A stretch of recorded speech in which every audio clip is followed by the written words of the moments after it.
I think that success is a process. And I believe that my first Easter speech in the Kosciuszko Baptist Church at the age of 3.5 was the beginning. And that every other speech, every other book I read, every other time I spoke in public was a building block.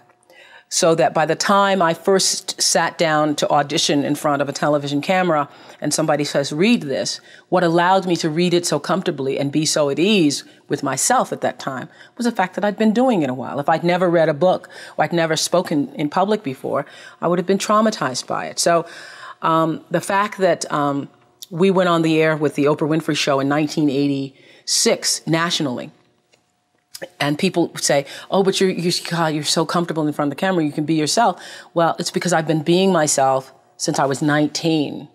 And I would not have been able to be as comfortable with myself had I not made mistakes on the air and been allowed to make mistakes on the air and understand that it doesn't matter. You know, there's no such thing to me as an embarrassing moment. No such thing. If I tripped and fell, if my bra strap showed, if my slip fell off, if I fell flat on my face, there's no such thing as an embarrassing moment because I know that there is not a moment that I could possibly experience on the air that somebody else hasn't already experienced.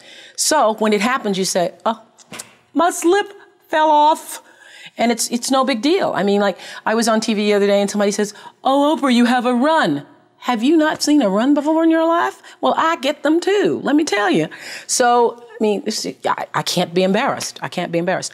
Now, when I first started out, that was not true because I was pretending to be somebody I was not. I was pretending to be Barbara Walters. So I'd go to a news conference and I was more interested in how I phrased the question and how eloquent the question sounded, as opposed to listening to the answer. Which always happens when you're interested in impressing people instead of doing what you're supposed to be doing. And it took me a while. It took me messing up on the air during a live newscast. I was doing a list of foreign countries, and there was all these foreign names, and then Canada was thrown in, and I called Canada, Canada. And I got so tickled that I called Canada. I go, that wasn't Canada, that was Canada. Excuse me, that wasn't Canada, that wasn't Canada, that was Canada. And then I started laughing. Well, it became the first real moment I ever had. And the news director later said to me, well, if you do that, then you should just keep going. You shouldn't correct yourself and let people know. Well, I know, well, who's ever heard of Canada? So that was, for me, the beginning of realizing that, oh, you can laugh at yourself and you can make a mistake and it's not the end of the world. You don't have to be perfect. And biggest lesson for me for television, because then it didn't matter.